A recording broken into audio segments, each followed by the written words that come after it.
Welcome to my podcast, Hey Dancer. I'm your host, Miller Duray, and today we have a new episode in my weekly series, The Rest of the Story. I'm excited for you to find out about this legendary dance team. I was very inspired doing research on them. Speaking of that, this is all me. I'm a one-man team from researcher, editor, scripter. If you would kindly take a moment and review, rate, follow, subscribe, share, all the things really helps a podcaster out. By the way, last week with my Luigi episode, I incorporated for the first time actual video footage of him and his classes and his story. And this is something that I am now trying to implement for all of these The Rest of the Story episodes to give them more of a documentary feel and to make them a little bit more legit. So if you're listening to this, that's amazing. I appreciate it. There is a link below for you to click to actually watch the video if you're at all curious to see real life footage at the time of all of the subjects. And this week goes back to the early 1900s, and it's just so cool and revelatory and special to see the real life people doing the things back in the day. I don't know, it just gives me the chills. Something about it I just love. All right, time to get to the story. In the early 1900s, ballroom dancing wasn't for everyone. While it's often romanticized today, back then it was largely reserved for society's elite. And even within those circles, it carried strict rules and judgment. For anyone outside that world, daring to dream of the dance floor often meant facing rejection, ridicule, and cultural barriers that seemed impossible to overcome. But there was one couple who didn't just dance. They redefined it. Their story wasn't just about fame. It was about breaking boundaries and changing the very way the world moved. Their journey began in different corners of the world.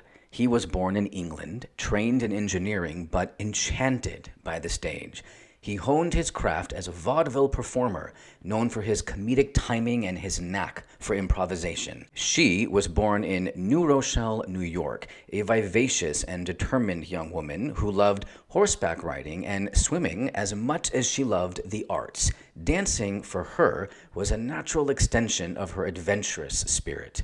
The two met at a rowing club in New Rochelle in 1910. Although she wasn't immediately taken with him, he wasn't, as she put it, her cup of tea. But their connection grew, and within a year, they were married. What followed was nothing short of extraordinary. Their journey to Paris began when he was hired for a French musical revue. Eager to support her husband and explore new opportunities, she joined him, unknowingly setting the stage for their rise to international fame.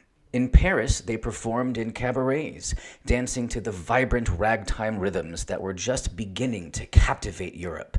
Their unpolished routines, full of energy and abandon, made them instant sensations. But their success wasn't simply because of their talent. It was their chemistry. They weren't just dancing. They were telling stories with their movement. Audiences were mesmerized. By 1912, the couple had returned to the United States, where their fame exploded. They popularized new dances like the turkey trot and the grizzly bear. Their performances exuded elegance, but they also had an infectious sense of fun. They made close dancing, once seemed scandalous, seem wholesome. They showed that you can be modern, in love, and respectable all through the power of dance. Their appearances on Broadway in shows like The Sunshine Girl and Irving Berlin's Watch Your Step turned them into household names. In fact, it was in Watch Your Step that they refined and popularized the foxtrot, a dance still beloved today. Their fame extended beyond the stage. They opened a dance school in New York named Castle House, where they taught society's elite how to move with grace. They even opened a nightclub, Castles by the Sea, and wrote a best-selling instructional book, Modern Dancing. But what truly set them apart wasn't just their technical skill or innovative routines.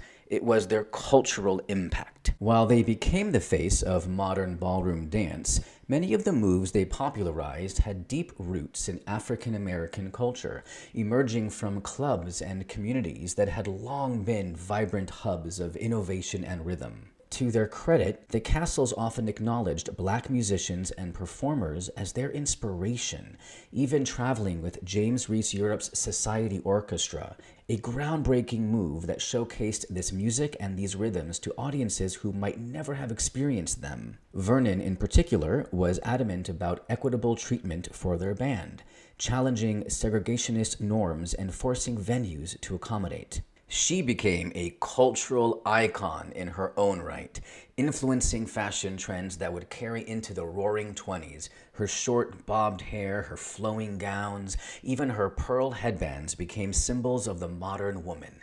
She was living proof that you could defy conventions and set new standards on and off the dance floor. When World War I broke out, he felt compelled to serve. Despite her pleas, he joined the Royal Flying Corps, becoming a pilot and flying daring missions over Europe.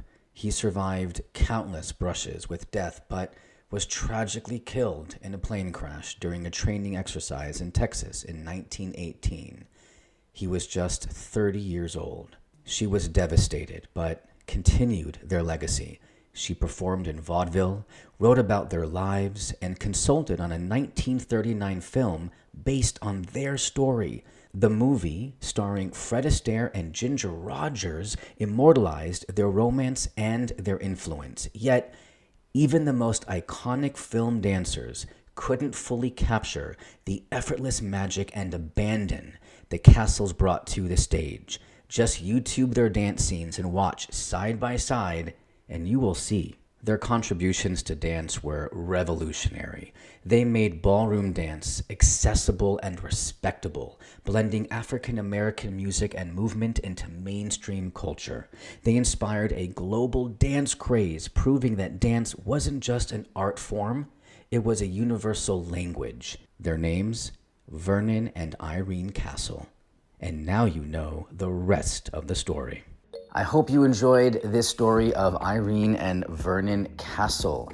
They really inspired me. I honestly did not know who they were. In my weekly research of dance legends and moments in dance history to maybe or maybe not cover on this podcast, I just saw their names somewhere and I thought, oh, I don't know who they are. And I just wrote them down, put them on my list. I stored it away and, well, then I looked them up and I thought, wow, all right, I really gotta dig deep here and learn about these guys and bring their story to the world. So I hope it inspired you and you learned something new and maybe even feel compelled to pass it on to your dance fam. Don't forget, rate, review, follow, subscribe, like, share, all the things. I'll see you next time.